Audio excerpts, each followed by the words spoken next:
The fluorescent lights hummed their endless mechanical prayer, casting everything in white so sterile it felt like death had already scrubbed the place clean.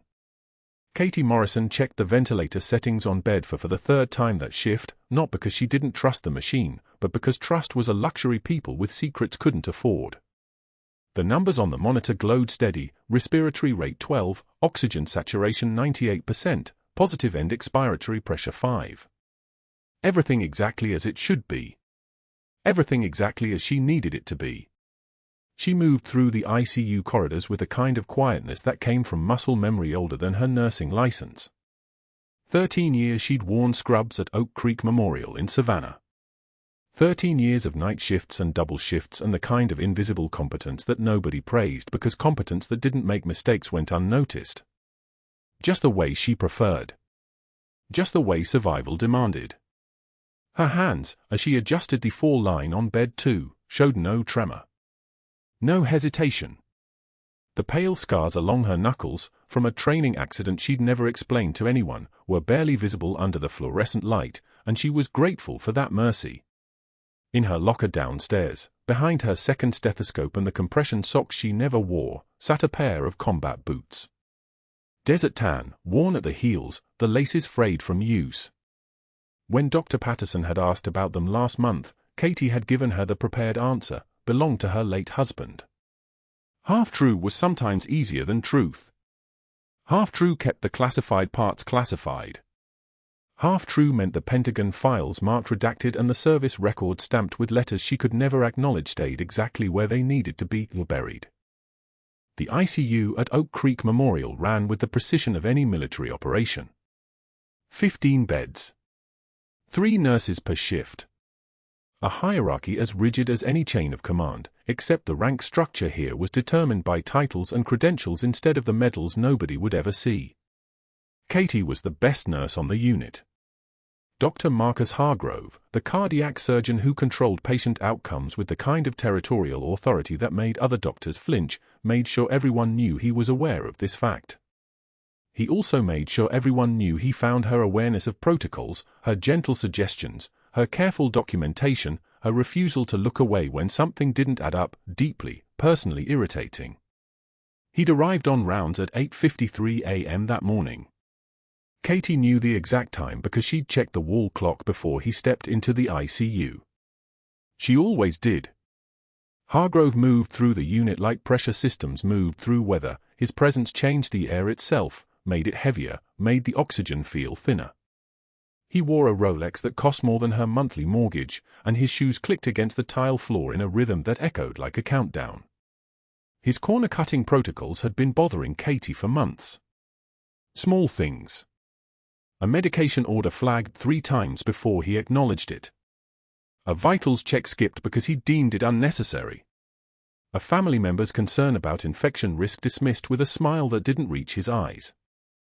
During morning rounds, Katie had approached him at the nursing station.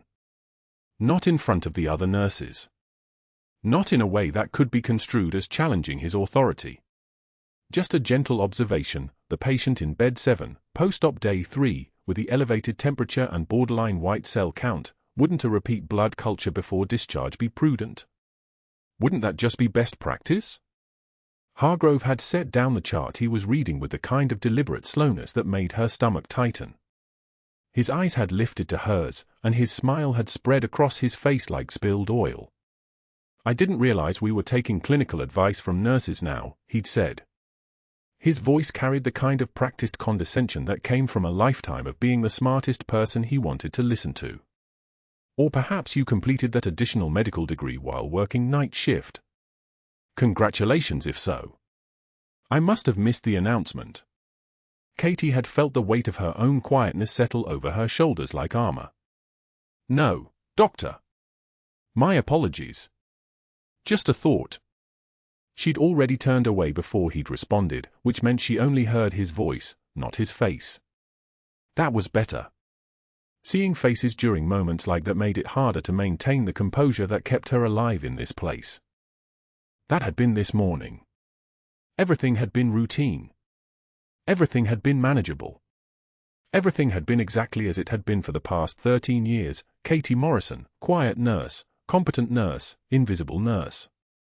The kind of person nobody looked twice at. The kind of person who could exist in a community hospital in Savannah and never have anyone ask the difficult questions about where she came from before 13 years ago, or why her employment history had 6 months that just weren't discussed. Then at 2:15 p.m., the emergency department had called with an incoming trauma. And everything had changed. An Army Ranger. Training accident. Unconscious. Moderate head trauma, possible subdural hematoma, vitals crashing en route. ETA for minutes.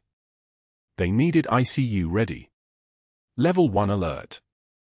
The information came through the intercom like a code, and Katie's hands had stopped moving for exactly 3 seconds before resuming their work. 3 seconds to absorb the name. 3 seconds to understand that Major Ben Caldwell, her son's commanding officer, was about to arrive in the back of an ambulance in catastrophic condition. She didn't let her breath change. She didn't let her face shift. She simply began preparing bed 1 with the mechanical efficiency of someone whose training ran deeper than 13 years of civilian nursing. The bed rails down. The crash cart positioned. The monitors set. The 4 pumps standing ready. Muscle memory took over. The hands that had once field-dressed a gunshot wound under mortar fire in Helmand Province now prepped to bed at Oak Creek Memorial as if this were any other Tuesday. Dr. Hargrove had arrived within minutes, appearing in the ICU with the kind of commanding presence that made the air pressure change. He was already reading the trauma report as he walked, his eyes scanning the vitals with the clinical precision that made him a genuinely skilled surgeon when he wasn't being a genuinely arrogant one. Katie positioned herself on the opposite side of the room, the way she'd learned to position herself years ago when survival meant making yourself small and useful and utterly forgettable. She pulled up the patient's chart on the computer. She ensured the pericardiocentesis needle was within reach in case the pressure around the heart became critical. She made herself a ghost in the machinery. When they brought Caldwell in, Katie watched the ceiling lights reflect in Hargrove's eyes. Watched the way his jaw tightened. Watched the way he absorbed the information of a young Army Ranger with a fractured temporal bone and hemorrhagic fluid pooling in the cranial cavity like it was nothing more than an interesting puzzle. That was the thing about Hargrove, he was good. Competent. Brilliant, even, in the way that brilliant people sometimes were when they'd never learned that competence meant anything without compassion. He was the kind of doctor who could save a life while making the person saving it with him feel utterly disposable. The door to the waiting area opened 20 minutes after Caldwell's arrival. A young soldier, still in service dress uniform, moved through the ICU threshold with the kind of careful respect that came from training. Katie didn't need to see his name tag to know who he was. She'd seen her son's face in photographs enough times to recognize the shock that would be settling over his features right now. Captain James Morrison. Her son. Caldwell's platoon leader. The boy she hadn't held since he was 19 and she'd left for overseas with orders she couldn't explain and a life she couldn't discuss. He moved toward Hargrove, not toward Katie. That was appropriate. That was correct. That was the only thing she'd trained him to do. But she felt the weight of his presence in the room like a change in atmospheric pressure. Felt the way his eyes, searching the ICU staff to understand where his commander was, might briefly catch hers before looking away. She pretended not to notice. She adjusted Caldwell's oxygen flow from 16 liters to 18. She checked the ventilator tubes for kinks. She made herself useful. She made herself necessary. She made herself invisible. The afternoon stretched into evening. Hargrove coordinated the neurosurgical consultation. Katie monitored the intracranial pressure readings, 14 millimeters of mercury, stable but high, the kind of number that sat on the knife's edge between manageable and catastrophic. She documented everything with the precision that came from a lifetime of taking notes that mattered, that were sometimes the only proof that something had happened at all. When Hargrove finally left the ICU at 6 p.m., satisfied that Caldwell was stabilized enough for the night shift to manage, Katie felt the air settle back into something more breathable. Her son lingered in the waiting area for another hour before a chaplain gently suggested he should get some rest. Katie watched him leave from her position at the nurse's station, watched him move through the automatic doors like a man walking through a dream that hadn't turned into a nightmare yet.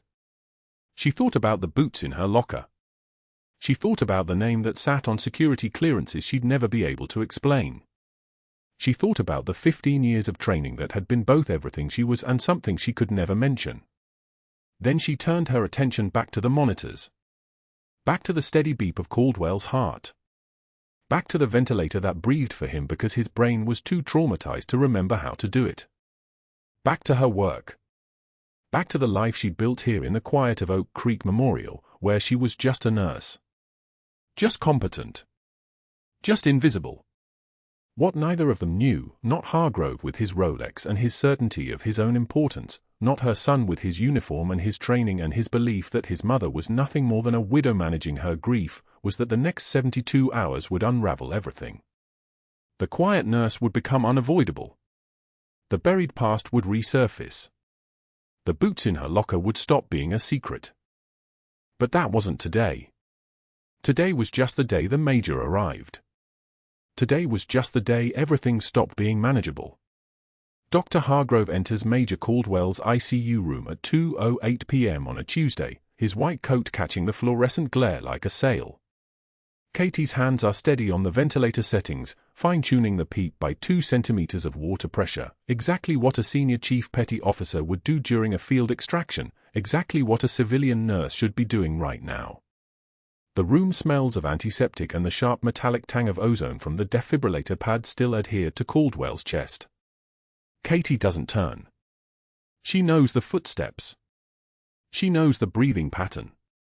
She knows the man before he speaks. Nurse Morrison. Step away from my patient. It's not a request. The precision of it, the surgical exactness, is what marks Hargrove as dangerous. He doesn't shout. He doesn't need to. Behind him, Caldwell's family materializes like they've been waiting in the hallway for permission to exist, his sister Margaret, 42, with the Major's jawline and worried eyes, their parents in their 70s, the father's hand trembling slightly on the mother's shoulder. They've driven from Atlanta. They look like they haven't slept in 36 hours. Katie steps back from the monitor with the kind of smooth precision that takes training most nurses don't have. Her hands drop to her sides. Her eyes move to Caldwell's face, where the tube prevents any response, any acknowledgement that his own commanding officer's mother is standing 3 feet away watching her son breathe through plastic. I apologize for her overstepping, Hargrove says, turning to the family with a smile that looks practiced in a mirror. Some nurses form inappropriate emotional attachments to military patients. It clouds their judgment. Makes them think they're physicians when they're simply, well, nurses. The word hangs in the recycled air like a scalpel. Katie's breath catches. One inhalation through her nose. One slow exhalation. The kind of breath you learn to take when incoming fire is 300 meters out and discipline is the only thing keeping you alive. I was following the protocol you ordered, Doctor, Katie says quietly. Her voice doesn't shake. It doesn't rise. It exists at exactly the same volume as the ventilator's steady wheeze. The settings you prescribed. The sedation ratios you approved.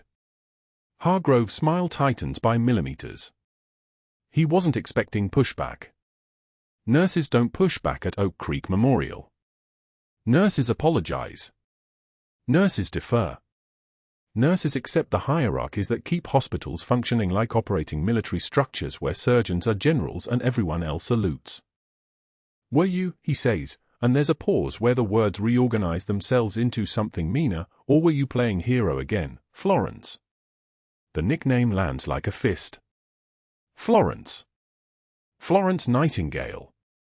The implication is surgical, that Katie is performing a role, that her care is theatrical, that her concern for patient survival is a character she's adopted rather than a professional obligation. Margaret's eyes widen. The father's trembling hand squeezes the mother's shoulder harder. Your emotional involvement with military cases makes you a liability, Hargrove continues, pacing now like he's presenting a case study to an audience of residents. I'm reassigning you effective immediately.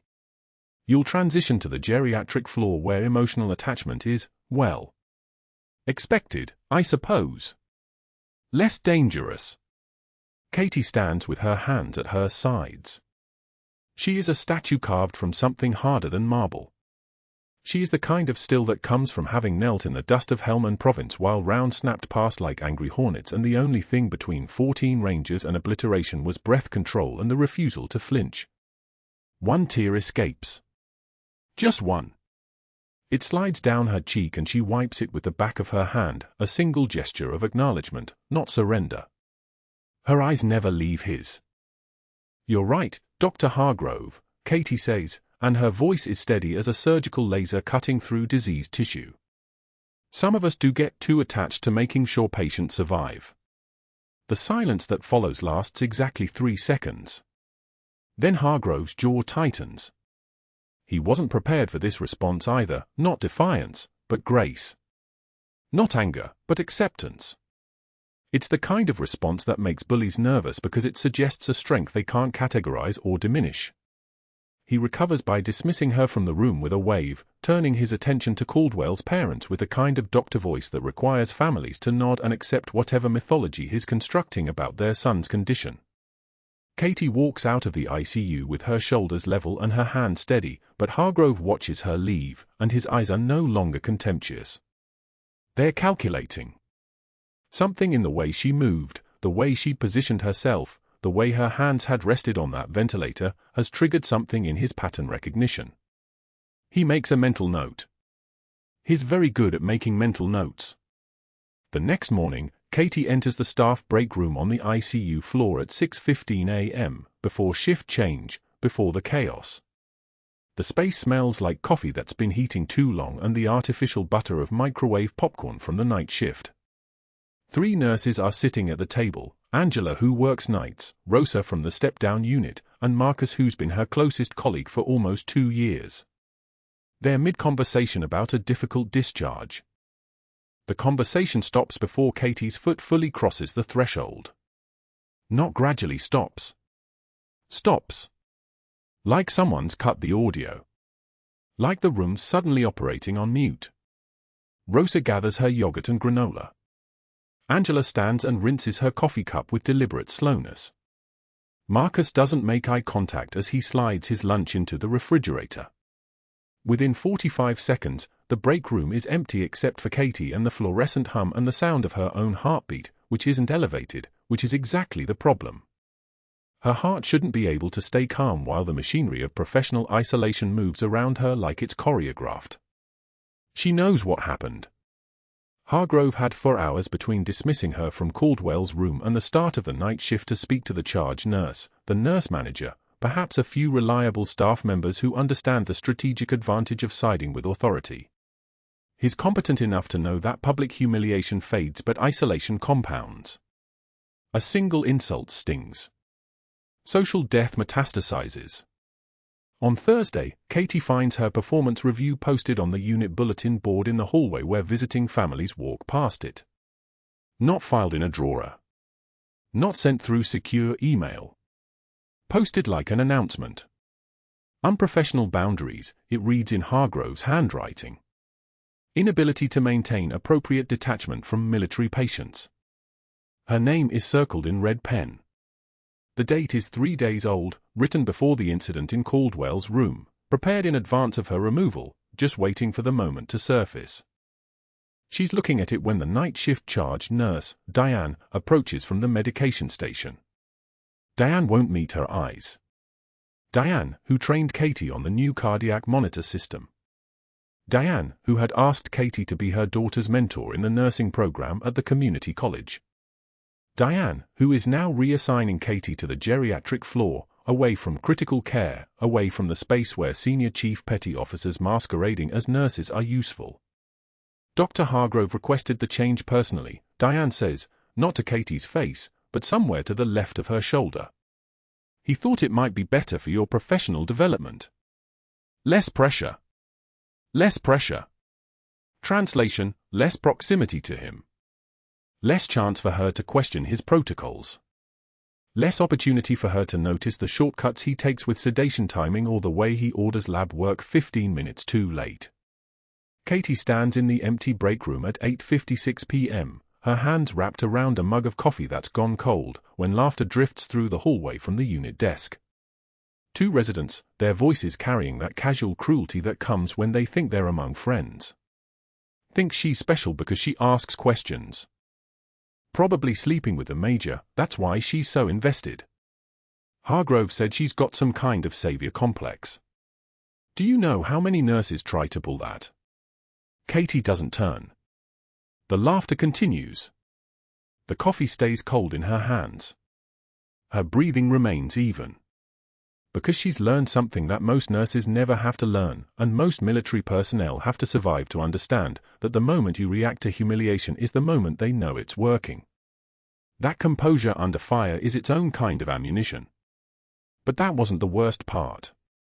The worst part is that somewhere in a satellite view of this hospital, somewhere in the pattern of how Hargrove orchestrates isolation and public shaming, there's a strategy that suggests he knows something. That something in the way Katie moved in Caldwell's room, in the way she'd adjusted that ventilator with the precision of someone trained by the Department of Defense rather than a nursing school in Charleston, has registered with him as unusual. As dangerous. At 11:04 p.m., on a Saturday evening when the ICU has 4 beds open and the census is low and most of the hospital staff is thinking about the weekend, shouting erupts from the waiting room on the ground floor. Security calls for assistance with an aggressive visitor. Katie, who is in the geriatric wing charting medications for Mrs. Chen's post-operative pain management, hears the radio traffic and doesn't think twice before heading toward the commotion. It's muscle memory. It's training. It's the refusal to categorize herself as geriatric floor staff when something that sounds like distress is happening somewhere else in the building. She takes the stairs instead of the elevator, moving faster, moving like someone who understands efficiency. The waiting room is a tableau of panic. A man, 250 pounds at least, with the kind of solid build that comes from military training or prison or sometimes both, is chest to chest with a security guard named Robert who is half his mass and losing ground. The man's face is red. His voice is raw with grief and rage and the specific desperation of someone watching a friend die in a facility that won't let him through the door. "That's my battle buddy in there," he's shouting. "That's Major Caldwell. I'm not leaving until I see him." Families with children have pressed themselves against the far walls. An elderly woman in a wheelchair covers her grandson's ears. The waiting room smells like fear and the acrid sweat of adrenaline spiking in a closed space. Katie steps forward with her hands visible, her voice level, the tone that brings panic down like a hand pressing on water. "Sir, I understand you're worried about the major. I'm one of his nurses. Let's talk about this." He wheels on her, and for a moment she sees the kind of rage that comes from watching your brother-in-arms disappear into a medical system that treats information like classified material. His eyes are wet. His jaw is clenched so tight she can see the muscles trembling in his neck. "Talk." His voice cracks. "You people won't tell me anything. Get out of my way." He reaches to shove past her, and there's a moment where training overrides every civilian protocol Katie's acquired in the last 18 years. Her body moves. There's a redirecting of his momentum, not a block, a redirect, using his own force against him. There's a sidestep. There's a joint lock applied to his shoulder with the kind of efficiency that takes years in the military to perfect, her knee controlling his weight while her voice remains steady as a monitor reading. 3 seconds. That's all it takes. "I need you to breathe," Katie says, and her voice has dropped an octave. The Florence Nightingale is gone. What's left is something else. Nobody's keeping you from him because we don't care. We're keeping you from him because he needs rest to survive. You understand that? The man's breathing slows. His resistance ebbs. Katie releases him with the same control she used to apply the hold, helping him to his feet, guiding him to a chair with the kind of professional calm that makes security look at each other like they're not sure what language they just watched. The waiting room stays silent as she speaks quietly to him about visiting hours, about the major's condition, about the fact that she's personally going to check on Caldwell's status and come back with an update. The security guard escorts him out peacefully, cooperatively, even, and Katie watches him go with the same expression she wore when she wiped that single tear from her face. That's when she notices Dr. Hargrove standing in the hallway entrance. His eyes have narrowed into something sharp and predatory. He's watched every second of it. He's catalogued her movements, her control, her knowledge of techniques that no hospital training provides. His jaw clenches. And in that moment, Katie understands something crucial. She's just confirmed for him that whatever he suspected, whatever small suspicion had taken root when she adjusted that ventilator with impossible precision, is now absolute certainty. He doesn't approach her. He simply turns and walks back into the hallway, and Katie watches him disappear around the corner, knowing that the humiliation and isolation that preceded this moment were just Act 1. Knowing that the real threat, the real competent escalation of his suspicion, is about to begin. He saw weakness. That was Hargrove's first mistake. Monday morning at 7:15, before the hospital fully woke, Dr. Hargrove sat at his desk in the cardiac surgery suite and made the first call. His voice carried the careful concern of a man protecting institutional integrity. Board member Patricia Chen answered on the third ring, and Hargrove didn't waste time with pleasantries. "I need to discuss a staff safety concern," he said. "One of our ICU nurses displayed combat training that has no place in her credentials. Hand-to-hand techniques that suggest military background, but her file shows no service record." Chen's breathing shifted. She understood what he wasn't saying directly: liability, background verification failure, potential security breach. "What kind of training are we talking about?" she asked. Hargrove described the waiting room incident with surgical precision, the angle of approach, the 3-second takedown, the professional competence that didn't match her civilian nursing record. By the time he finished, Chen had agreed to flag the case for deeper investigation. 1 call down. 3 more before breakfast. The second call went to Katie's listed references. Hargrove had pulled her file at midnight, reading through her employment history like a man searching for contradictions. 5 years at Oak Creek Memorial. Before that, gaps. Significant ones. He called the nursing director at Beaufort Memorial, where Katie had supposedly worked for 3 years. A woman named Linda Graves answered, and the moment Hargrove mentioned Katie's name, the silence on the line became its own confession. "I'm not able to discuss employment history beyond dates of service," Graves said. "Not won't. Can't." The distinction mattered. "There are restrictions," she continued, her discomfort traveling through the phone like static. Hargrove pressed gently. "Restrictions from whom?" Another pause. "I really can't discuss this, Doctor." "I'm sorry." He thanked her and disconnected, already dialing the next reference. Same response. Different voice. Same terrified, careful language. Employment gaps. Restrictions they couldn't name. References who wouldn't speak. By 8:30, Hargrove had painted a portrait of a woman with something to hide, and he had the institutional tools to find it. By Tuesday morning, Marcus Webb from Human Resources arrived at Oak Creek Memorial carrying a clipboard and the authority to disassemble a career. He was the kind of investigator who specialized in credential inconsistencies, a man who'd caught 2 forged nursing licenses in the past 18 months and wore that success like armor. Hargrove met him in the administrative hallway and handed him Katie's file. "Employment gaps here." "Here." "Here," Hargrove said, pointing like a surgeon indicating a tumor. References who claim they cannot discuss her history. Combat training that doesn't align with her background. "I need to know what we're actually dealing with." Webb's eye scanned the pages with the precision of a man who'd seen enough fraudulent documents to recognize patterns of concealment. "I'll need to observe her work," Webb said. "Interview staff. Check her system access logs." Hargrove nodded. This was the beauty of institutional machinery. Once you set it in motion, it moved with the weight of liability and protocol. Webb shadowed Katie through Tuesday morning rounds. He followed her into patient rooms, watched her assess vital signs with movements that showed discipline most civilian nurses never developed. She moved like someone who'd been trained to operate under pressure, her hands steady as surgical lasers, her composure unshakable even when the 82-year-old in room for 12 became agitated and confused. Katie spoke to him in the measured tones of someone accustomed to de-escalation. "Mr. Helmand, you're safe. You're in a hospital. My name is Katie. I'm your nurse." The calm. That was what stuck with Webb. Not the technical competence, plenty of nurses had that. It was the specific quality of her composure under stress, the way she neither rushed nor hesitated, the way her voice carried the kind of authority that came from having made life-or-death decisions before. By noon, Webb had filled 3 pages of notes, none of them reassuring to Hargrove's narrative. But Hargrove wasn't waiting for Webb's conclusions. He was building the structure that would make any conclusions irrelevant.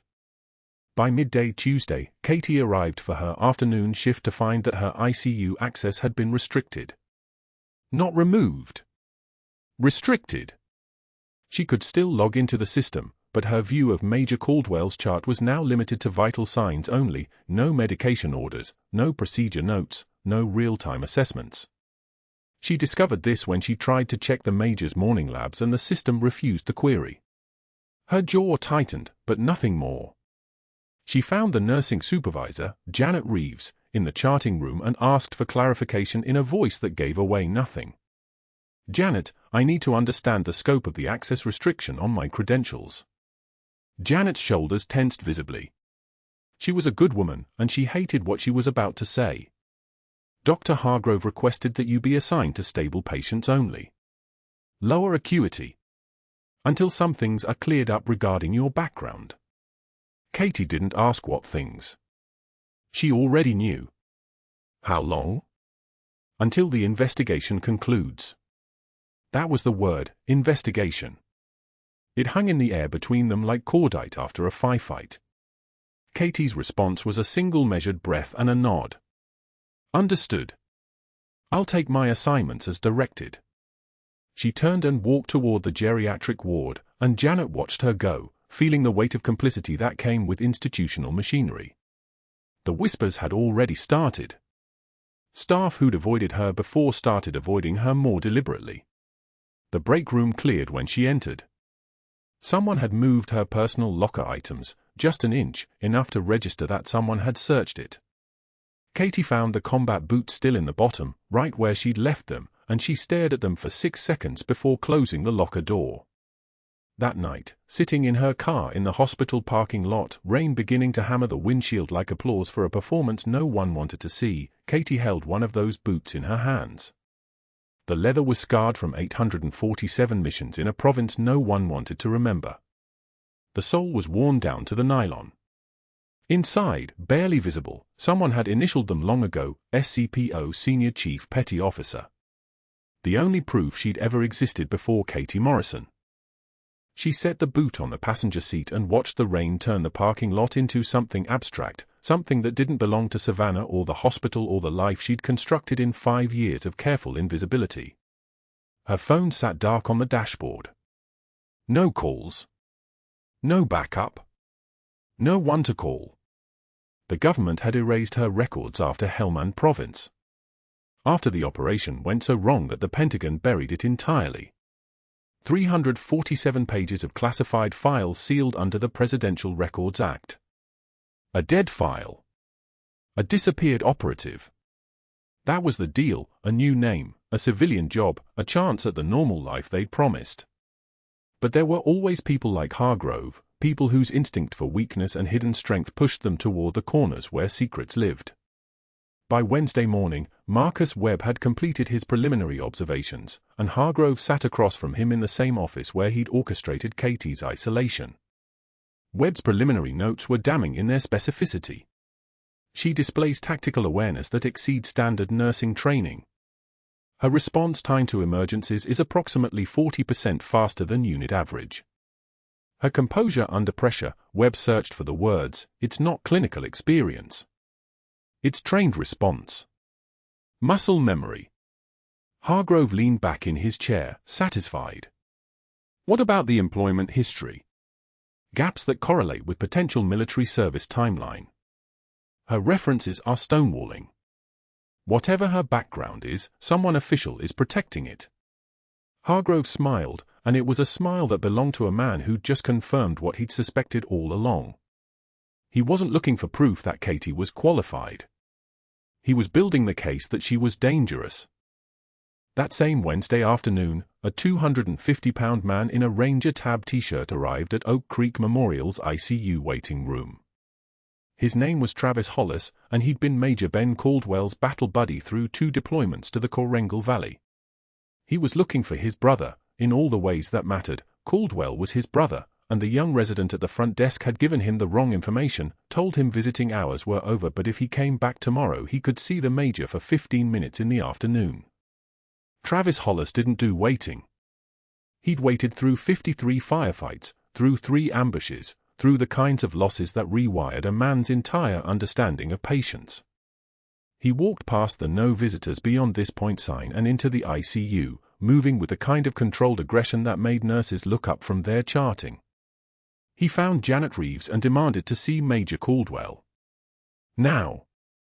Janet explained protocol in her most professional voice. Post-ICU patients had restricted visiting, family only, and he'd need to verify his relationship. "I'm his combat brother," Hollis said, voice dropping to a register that made fluorescent lights seem dim. "And I'm seeing him today." Janet called security. But before they could arrive, before the situation could escalate into the kind of incident that required incident reports, Katie looked up from the medication dispenser and saw what was about to happen. She saw a man who'd survived things that killed other men, now trapped in the hospital's paper rules, and she saw the moment his restraint was about to break like a dam. She stood, moved to the waiting room entrance, and positioned herself between Hollis and the hallway with the kind of calm that immediately registered as dangerous. "Travis Hollis," she said. He turned, 250 pounds of muscle and fury, and looked down at a woman maybe 5'6" in scrubs. "I don't have time for nurses," he said. "I'm going to see Caldwell." Katie didn't move. "Not happening. But I know what you need, and I can help." Something in her voice, not the tone, the underneath of it, the frequency that seemed to vibrate at a different register, made him hesitate. "Who the hell are you?" Katie's response was wordless. She pointed to a private consultation room off the hallway and started walking. After 2 seconds, Hollis followed. Inside the consultation room, with the door closed and the fluorescent lights humming their anonymous tune, Katie faced him across the span of 6 feet and said 7 words that changed everything. "You served in the Coringal." Hollis nodded, suspicious. "What unit?" 3rd Ranger Battalion, Bravo Company. Katie's expression didn't change. "Sanjan extraction, summer of 2011. Hollis went very still. "How do you know about that?" Instead of answering, Katie rolled up her left scrub sleeve. A 3-inch scar ran along the inside of her forearm, thin white against darker skin, the kind of scar that came from shrapnel traveling at high velocity. Then she pulled up her right pant leg and showed him the matching scar on her calf. "The operation that officially never happened," she said. "I was there." Hollis's face went slack. His breathing changed. When he finally spoke, his voice was barely above a whisper. "You're no. You can't be." "I am," Katie said. "And Major Caldwell is stable." "I'd know if he wasn't. I check his labs every 4 hours, regardless of what Hargrove says." Hollis sat down on the edge of the desk, and his hands were shaking. Angel 6, the name came out like a prayer. Katie didn't confirm or deny. She simply said, "He's going to be okay," and stepped back out into the hallway, leaving Hollis to process the impossible fact that his team's ghost had been working his commander's ICU the entire time. But she'd made a mistake. Security had been called, and they positioned themselves where they could see through the consultation room's small window. More importantly, Dr. Hargrove had been walking the floor and had paused specifically, at the entrance to the waiting room when the confrontation began. He'd watched Katie take down a man 100 pounds heavier in movements that took exactly 3 seconds. No hesitation. No technique a civilian could learn from YouTube videos. The takedown itself was secondary. It was the way she'd made that 250-pound man sit down and listen. It was the scars she'd shown him. It was the recognition in his voice when he'd said that name. Hargrove stood at the hallway entrance, hands in his pockets, narrowed eyes fixed on Katie as she emerged from the consultation room with her composure intact and her hand steady. He'd just watched confirmation of everything he'd suspected. She wasn't just someone with combat training. She was someone with active military contacts. Someone whose past was still reaching into her present.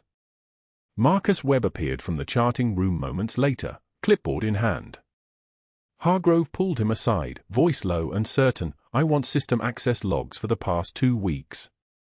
Full scope. And I want to know who she's been communicating with inside and outside the hospital." Webb's expression shifted.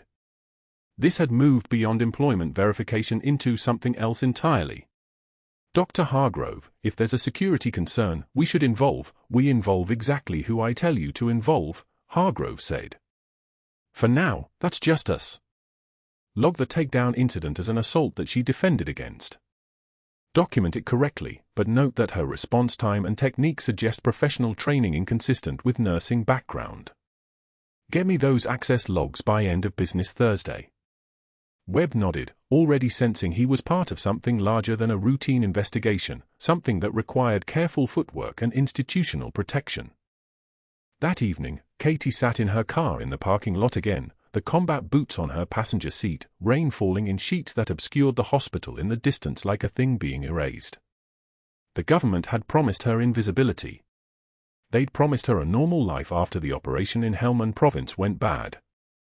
They'd sealed the files, changed her name, given her a social security number that didn't belong to who she'd been. But there was no such thing as invisibility. There were only places where no one was looking yet. And Hargrove was looking now. He was the kind of man who, once he started looking, wouldn't stop until he'd dismantled everything she'd built. Sunday morning arrived at Oak Creek Memorial with the weight of budget cuts pressed into every empty hallway. Skeleton crew meant 2 nurses across for units, 1 resident floating between departments, and Dr. Hargrove nowhere to be found, his phone on silent somewhere on the back 9 of Wilmington Golf Club, 18 holes and a scotch between him and accountability. Katie had been reassigned to geriatric care after the incident with the 250-pound visitor, banished to feeding tubes and bedpans, but the ICU step-down unit had no one else qualified when the alarm started screaming from Major Caldwell's room at 11:13 a.m. She heard it from 2 floors away. That particular rhythm that meant systems failing, that meant minutes instead of hours. Code team was 3 minutes out. The ICU was understaffed, drowning in admissions, and Caldwell was technically not her patient anymore. Dr. Hargrove's order, printed and posted, her name crossed off the assignment board in red pen. But proximity is a choice Katie Morrison had learned long ago, and she was already moving, her feet crossing that threshold before her mind caught up to the consequences. The major lay sprawled on his side, breathing shallow and rapid, his neck veins distended like rope pulled taut. His blood pressure was dropping in real time, 84/52 and falling. The monitor showed sinus tachycardia, his heart hammering uselessly against a space filling with fluid it couldn't pump around. Cardiac tamponade. The kind of emergency that kills soldiers in forward operating bases because there's no sterile field, no OR on standby, just hands and needle and the knowledge that every second matters. Marcus Webb, the HR investigator, was standing in the doorway. He'd been observing weekend operations, checking staffing compliance, when the alarms pulled him toward this room like gravity.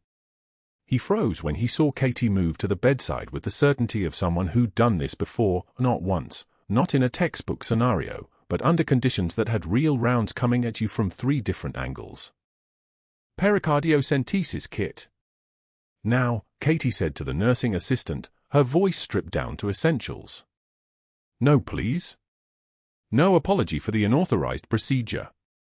No request for permission from a chain of command that wasn't here to give it.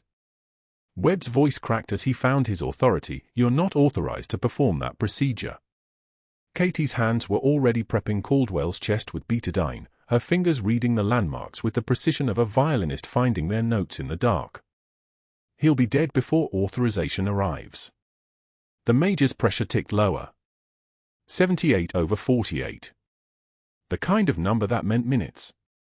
Katie positioned herself at his bedside, her breathing steady as a sniper in a hide, and she felt the 14-gauge needle slip between her fingers the way some hands felt a paintbrush or a violin bow, like an extension of something that had been trained into muscle memory so deep it lived below thought. The second intercostal space, midclavicular line. She advanced the needle at the correct angle, feeling for the subtle pop of the pericardial membrane, and the moment it gave way, she knew. The sensation was identical to every other time she'd done this, which was exactly 4 times in her life, all of them in places that didn't exist on any map the military acknowledged. 60 cubic centimeters of blood came back into the syringe. The pressure trapping the heart released like a valve opening. Caldwell's blood pressure climbed.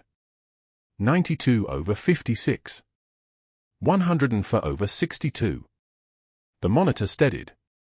The rhythm smoothed into something resembling life instead of death.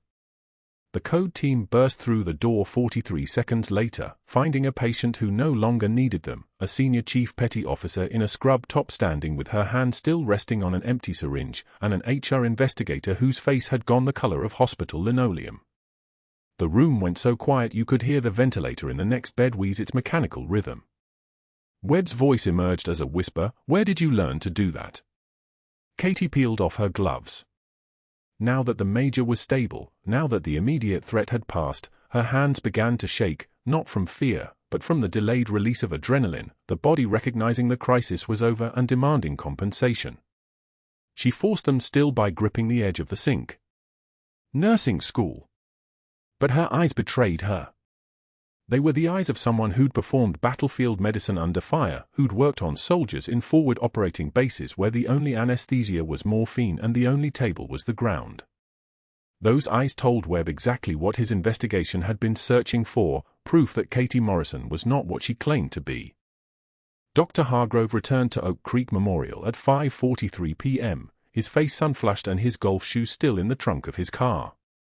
Security met him in the administrative corridor with Katie's personnel file open on the desk and the same investigator who'd been in Caldwell's room standing beside them, his expression carved from stone. The decision had already been made. 2 hours later, Katie stood at her locker on the ICU level while a security guard held a cardboard box that contained everything she'd accumulated in her 18 months of civilian life at this hospital. Her stethoscope, still warm from her neck. Her name badge, laminated twice because the first one had started to curl. 3 photographs of her son in his ranger uniform, his arm around her shoulders, both of them smiling like people who believed normal was possible. And at the bottom of the box, visible now because her hands were shaking and she wasn't being careful about what anyone saw, the pair of worn combat boots that she'd told curious colleagues belonged to her late husband, that half-truth protecting a classified reality that was no longer classified, no longer protected, no longer secret. Hargrove's voice came from behind her, clinical and final, falsified credentials under investigation. Your access is terminated pending full review. She didn't turn around. She just closed the locker door on the stethoscope she'd left behind, the one with her name engraved on the bell, and picked up the box. It wasn't heavy. 18 months of trying to be someone ordinary, and it weighed nothing at all. The rain started as she pulled out of the parking lot, hammering the windshield like applause or condemnation, she couldn't tell which. The combat boot sat in the box on the passenger seat, the only proof that she'd existed before Katie Morrison, before the scrubs and the civilian job and the lie that had worn so thin by the end that everyone could see straight through it. Riverside Cemetery was on the north side of Savannah, a 20-minute drive through rain that didn't ease. Katie had been here twice since David's funeral, once on the anniversary of his death, and once 6 months ago when she'd come to tell him that she thought maybe, possibly, she could build something that looked like a life. She'd been wrong about that. She was wrong about a lot of things. She knelt at the headstone in the rain, the fabric of her scrub soaking through, and she whispered words to stone that couldn't hear them. I failed, David. I couldn't protect our son's commander. I couldn't stay hidden. I failed at the only normal life they promised me. The headstone bore his name and 2 dates that marked the space between his birth and the IED in Kandahar province that had ended everything he was supposed to become. He'd been a staff sergeant. He'd been 28 years old. He'd been the kind of man who made Katie believe that some people were worth protecting, that some loves were worth the cost of becoming visible. The rain kept falling. She reached into the box and pulled out the combat boots, holding them in her lap like they were the only honest thing she'd ever owned. They were creased at the heel, scuffed at the toe box, the laces tied in a knot that meant they'd been unlaced thousands of times. These boots had walked through Sanjin Valley. These boots had carried her through the extraction that nobody was supposed to talk about, the one that saved 16 Rangers and cost one senior chief petty officer her ability to go home. Katie sat in the rain for 3 hours. She didn't cry. Military training ran too deep for that, and besides, David had never liked seeing her cry. It made him think he'd failed to protect her, and he'd had enough failures by the time the shrapnel found him. So she sat instead, and she let the rain wash over her, and she let the boots sit in her lap like a reminder that some identities don't disappear just because you bury them. The phone in her scrub pocket buzzed at 6:17 p.m. on Tuesday morning. A text from a number she didn't recognize, returned to Oak Creek. HR office. Bring documentation. Katie didn't know yet what was about to walk through those hospital doors, what cascade of words and ranks and decorations and federal authority was about to reshape the entire trajectory of her carefully constructed invisibility. She only knew that she'd failed to stay hidden, failed to protect Major Caldwell from something bigger than medicine, and failed at the bargain she'd struck with the government 18 years ago, the one that said if you disappear, if you become nobody, if you let them erase your name from every record that matters, then you get to be ordinary. But that wasn't the worst part. The worst part was that somewhere in Savannah, in a hospital that was about to become ground zero for a revelation that would end careers, a Taliban commander was about to wake up in an emergency room and recognize the face that had haunted his nightmares for 4 years. The stretcher wheeled through the automatic doors at 7:43 p.m. on a Tuesday, and the ER filled with the smell of diesel exhaust and wet pavement.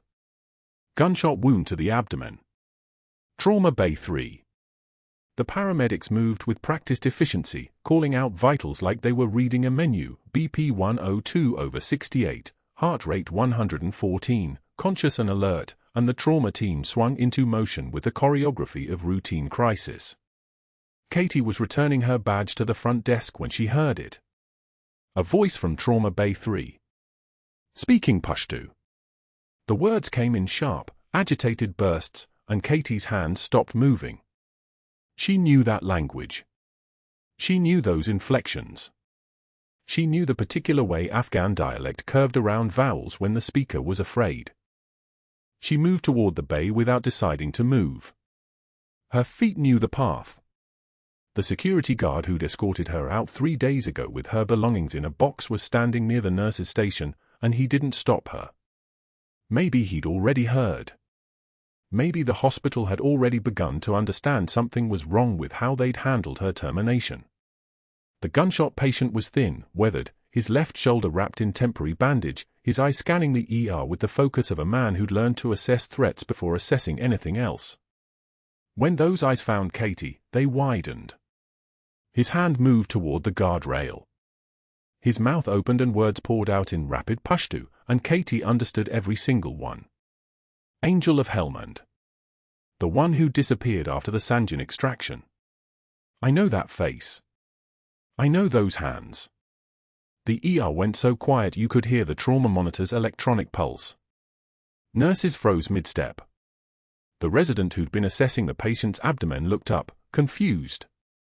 A doctor Katie didn't recognize started to say something, then stopped. The patient continued, his voice shaking, mixing English with Pashto now. You saved 16 of my brothers. 16 Rangers who should have died in that valley. The US military said you were legend. They said you were ghost. They said you were, he coughed, pain crossing his face, and his hand reached toward Katie. Please. Please tell me you are real. Katie didn't move. She didn't speak. Her composure was absolute, jaw steady, eyes clear, breathing controlled. This was the moment the mask dissolved, but she would not dissolve with it. She would hold her ground and let the truth stand beside her like a person who'd been waiting years to be acknowledged. The ER doors opened again, and her son walked through, still in his Army Ranger dress uniform from whatever ceremony had brought him to Savannah. His eyes found her immediately, and he crossed the ER in 4 strides. When he spoke, his voice was formal, precise, the voice of a soldier addressing a senior officer. Senior Chief Petty Officer Morrison. The room fractured. Someone dropped a tray. Rubber gloves snapped like gunshots in someone's hands. The resident's clipboard clattered against the tile floor. The patient in Trauma Bay 3 began to cry, actual tears rolling down his weathered face. "You came back," he whispered. "You came back." A grey-haired man in casual clothes stepped forward from where he'd been waiting in the corner of the ER. He wore the kind of calm that comes from having already survived the worst imaginable things. When he spoke, his voice carried the weight of authority that doesn't need to announce itself. "Commander Paul Vickers, Joint Special Operations Command. Senior Chief Petty Officer Katie Morrison served under my command. She received a Navy Cross for the Sanjin Valley extraction operation in 2015. He paused, letting the word settle into the ER like stones dropped into still water. She also received 2 Silver Stars. She was classified as killed in action, officially, to protect her identity during the ongoing war crimes trial of Taliban leadership in The Hague. Another pause. His eyes moved across the room, settling on each person in turn. The man on that stretcher can confirm her identity. He was there. He was one of the 16. Katie's son moved closer to her, close enough that their shoulders almost touched. He didn't take her hand. Rangers didn't do that in public, not with someone he knew was strong enough to handle what came next. But he stood beside her like a wall, and when he spoke again, his voice was quiet enough that only she could hear. "I'm sorry they made you hide. I'm sorry they made you carry it alone." The fluorescent lights buzzed overhead, steady and bright, illuminating the moment when Katie Morrison stopped being a secret. A nurse she recognized, Sarah Chen, who worked nights in the ICU, began to move, and then other staff members began moving with her, surrounding the patient, surrounding Katie, the energy in the room shifting from confusion to purpose. The resident grabbed fresh supplies. Someone called up to surgery. The trauma team reassembled, and Katie found herself moving with them because that's what you did when someone was bleeding and your hands knew how to stop it. But that wasn't the moment everything changed. The moment everything changed came 30 minutes later, after the patient was stabilized and prepped for surgery, after Katie had guided the surgical team through the assessment with the authority of someone who'd done this 1,000 times in worse conditions. The hospital administrator, Robert Chen, appeared in the hallway with an FBI liaison, a woman with steel-gray eyes and credentials that made people stand at attention even when they weren't in uniform. The liaison had a file folder. Inside that folder were documents with Dr. Hargrove's name on every page. Phone logs. Board member emails. The HR investigation he'd initiated. The access restrictions he'd implemented. The calls he'd made asking questions about Katie's background that should never have been asked. The FBI liaison's voice was quiet, but it carried across the hallway like a command. Dr. Hargrove interfered with a federally protected witness in an ongoing war crimes trial. This hospital terminated that witness based on manufactured credential concerns after she questioned his medical protocols. That's misconduct. That's potential civil rights violation. That's a liability your board needs to address immediately. By Wednesday morning, the hospital had launched an internal investigation into Dr. Hargrove's practices. By Wednesday afternoon, 3 nurses had come forward with documented concerns about his corner-cutting, safety checks he'd skipped, protocols he'd pressured staff to ignore, people he'd intimidated when they questioned his judgment. The Major's family submitted a formal statement crediting Katie with advocating for their son's care when Hargrove was unreachable. The board reviewed her performance evaluations from before Hargrove's campaign against her, finding a decade of exemplary service, commendations, patient outcomes that spoke for themselves. Dr. Hargrove was called into the boardroom at 2:15 p.m. on Wednesday. He walked in carrying the confidence of a man who'd controlled rooms for 15 years. He walked out 40 minutes later carrying a box containing a framed diploma and a coffee mug that said "World's Best Dad." His hospital privileges were revoked. His contract was terminated effective immediately. The same security guard who'd escorted Katie out with her belongings now escorted Hargrove out with his. No one met the doctor's eyes. No one said goodbye. By the following week, Katie learned through the nursing supervisor that Hargrove had found work teaching CPR certification courses at Coastal Community College for minimum wage, his surgical career effectively over, his reputation in Savannah's medical community destroyed by his own competence. He'd been too smart, too confident, too arrogant to recognize that the quiet nurse he was pushing was someone who'd spent her entire career protecting people far more important than his ego.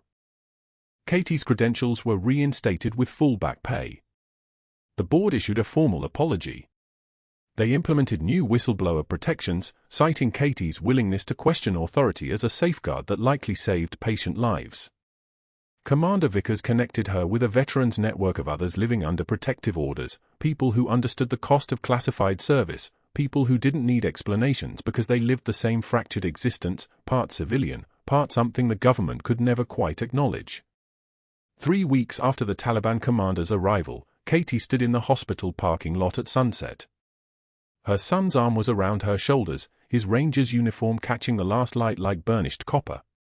Inside Oak Creek Memorial, the shift change was happening, day nurses leaving, night nurses arriving, the endless rotation of people who showed up to do the hardest work with the quietest strength. Inside her locker, the combat boot sat openly now, no longer hidden, no longer a source of shame. They rested beside her stethoscope like two parts of the same person finally allowed to exist in the same space. The patient she'd saved was in post-op recovery upstairs, his prognosis excellent, his family sitting vigil in the surgical waiting room. Major Caldwell had been transferred to a rehabilitation facility, his recovery ahead of him, his family sending Katie a handwritten note thanking the nurse who fought for him when his doctor wouldn't. During her first shift back in the ICU, a young resident approached Katie nervously while she was charting. The resident gestured toward the locker. "I heard about the boots," she said quietly. "I heard what they mean. I heard what you did." Katie considered her answer carefully.